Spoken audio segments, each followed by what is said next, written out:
नमस्कार साथियों, मेरा नाम रामकुमार मिश्र है और मैं प्रजाशक्ति पार्टी समदर्शी का अध्यक्ष हूँ।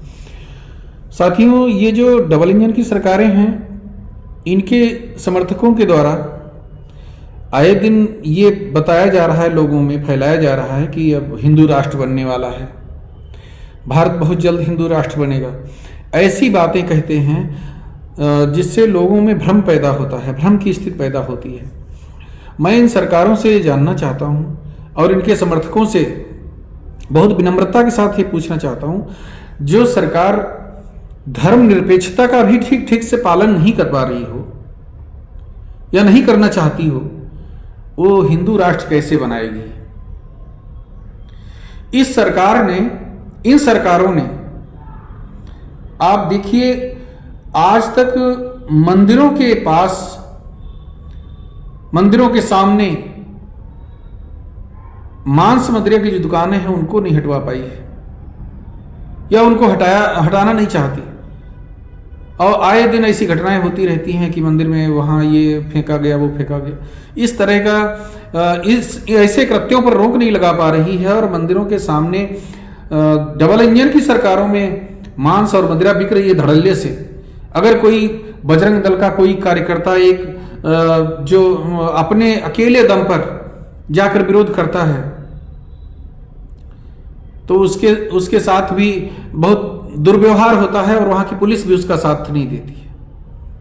क्या इन सरकारों को, इन सरकारों से आप ये आशा कर सकते हो कि ये राम राज्य लाएंगे, ये हिंदू राष्ट्र बनाएंगे? धर्मनिरपेक्षता इस देश का, इस संविधान का, जो धर्मनिरपेक्ष शासन का मूल स्वरूप होता है कि सभी धर्मों का आदर किया जाएगा, किसी के धर्म के साथ कोई भेदभाव नहीं किया जाएगा, राज्य किसी धर्म को प्रश्रय नहीं देगा, वो उसका भी पालन इनके द्वारा नहीं किया जा रहा है। विचार करो, सोचो, क्या ये उसका पालन कर रहे हैं? ये धर्मनिरपेक्षता को लागू करवा रहे हैं सही ढंग से? जब ये धर्मनिरपेक्षता को भी ठीक ढंग से लागू नहीं करा पा रहे हैं तो ये हिंदू राष्ट्र कैसे बना देंगे? कैसे आप इनकी बातों पर विश्वास कर रहे हो? मांस मदिरा की दुकानें जो नहीं बंद करा सकता, जो गौ हत्या को नहीं बंद करा सकता, जो गाय के चरने के लिए कहीं एक बिस्वा जमीन नहीं छोड़ सकता, वो हिंदू राष्ट्र बनाएगा? 10 साल से ये सत्ता में है, पूरा 10 साल बीत गया इनको। पूर्ण बहुमत की सरकार, किसी ऐसा नहीं किसी राज्य सरकार के द्वारा कहीं कुछ हो रहा है, पाप गलत हो रहा है तो वो इनको समर्थन दे रहे हैं, इसलिए वो सहना पड़ रहा है इनको। ये कुछ कह नहीं सकते, सरकार से समर्थन वापस हो जाएगा। ये प्रचंड बहुमत के साथ 10 साल से हैं। इन्होंने गौ हत्या बंद नहीं कराई, जो बहुत आसानी से कानून बना के बंद कराया जा सकता था पूरे देश में। गाय के जीवित रहने के लिए चरागाह जरूरी थे, इन्होंने ऐसे बाड़े साड़े बनवा करके वहां घोटाला करवा, रोज घोटाले हो रहे हैं। ये एक गाय के लिए ये 30 रुपया देते हैं एक दिन का। 30 रुपए में 3 किलो भूसा नहीं आ पाता है और उसमें भी घोटालेबाज उसको भी डकार जाते हैं आधा, उसको देखने वाला कोई नहीं है। मैं 20 बार अधिकारियों से शिकायत किया हूं, खाली फॉर्मेलिटी पूरी की जाती है, कोई कार्रवाई नहीं होती किसी घोटालेबाज पे। गाय भूख से तड़प तड़प कर गौशालाओं मर रही हैं, इनको उससे कोई पीड़ा नहीं हो रही है। ये गायों के लिए विश्व चरागाह नहीं छोड़ सकते, ये मंदिरों के आसपास मांस मदिरा की दुकानें नहीं बंद करवा सकते, ये हिंदू राष्ट्र बनाएंगे? किस आधार पे आप इनके ऊपर विश्वास कर रहे हो?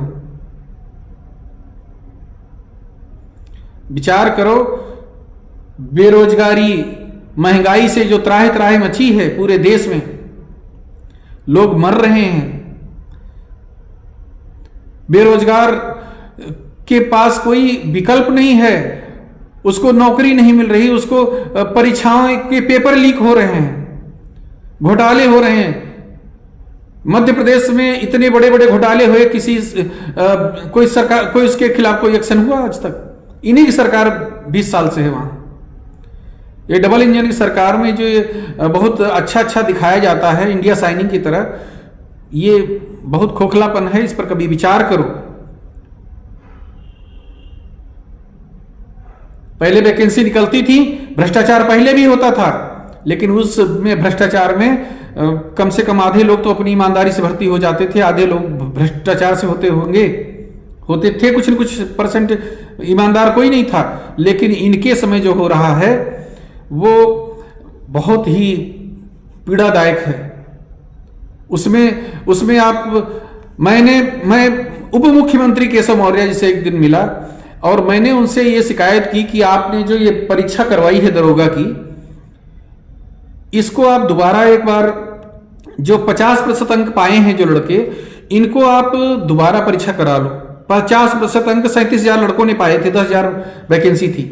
मैंने उनसे ये रिक्वेस्ट किया कि एक ही जिले में हो सकता है, एक ही पाली में हो सकता है, केवल आप जो रिजल्ट घोषित किए हो और जो पहले 37,000 बच्चे पास हुए हैं दरोगा की परीक्षा में, अगर उसमें से उन 37,000 बच्चों में परीक्षा कराएंगे ईमानदारी के साथ, स्क्रीन शेयर नहीं की जाएगी, नकल नहीं होगी, पेपर आउट नहीं होगा, तो ये जो 10,000 आपने भर्ती किए इनमें से 10 भी नहीं उसमें सेलेक्ट हो पाएंगे और दूध पानी पानी आपको पता चल जाएगा। तो वो हमसे बोलते हैं कि आप कैसे आरोप लगा रहे हो, योगी जी जैसे ईमानदार संत के ऊपर आप आरोप लगा रहे हो।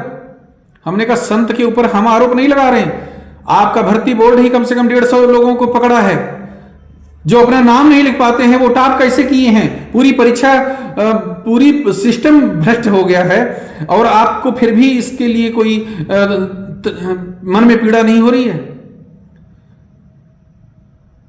उसके बाद जो रिजल्ट आया उसमें जेल में बंद भी 1-2 लोग दरोगा बन गए, उस पर कोई कार्रवाई नहीं, कुछ नहीं।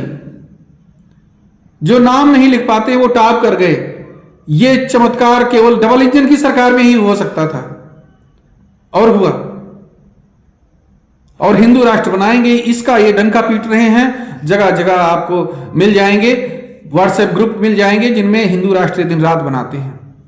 और ये 10 साल की पूर्ण बहुमत की सरकार में भी इन्होंने ऐसी सरकारों को हटाना जरूरी नहीं समझा जहां पर इस तरह का भ्रष्टाचार अन्याय हो रहा है। पश्चिम बंगाल में आप देख लो किस तरह से वहां एक समुदाय, अपने हिंदू समुदाय की ही महिलाओं के साथ किस तरह का अत्याचार हुआ है। एक से एक शाहजहां नहीं है जिसको गिरफ्तार करने के लिए हंगामा कर रहे हो आप। संदेश खाली अकेला नहीं है, सैकड़ों संदेश खाली चारों तरफ हैं। यही मुरादाबाद में, उत्तर प्रदेश में, पश्चिमी उत्तर प्रदेश में आप देखो, आप लखनऊ में देखो, कहां कहां मंदिरों के सामने ये मांस की दुकानें धड़ल्ले चल रही हैं। और आप इस तरह का उसमें जी रहे हो कि बस अब सब कुछ हो गया, अब तो राम राज्य बस आने ही वाला है और आ चुका है।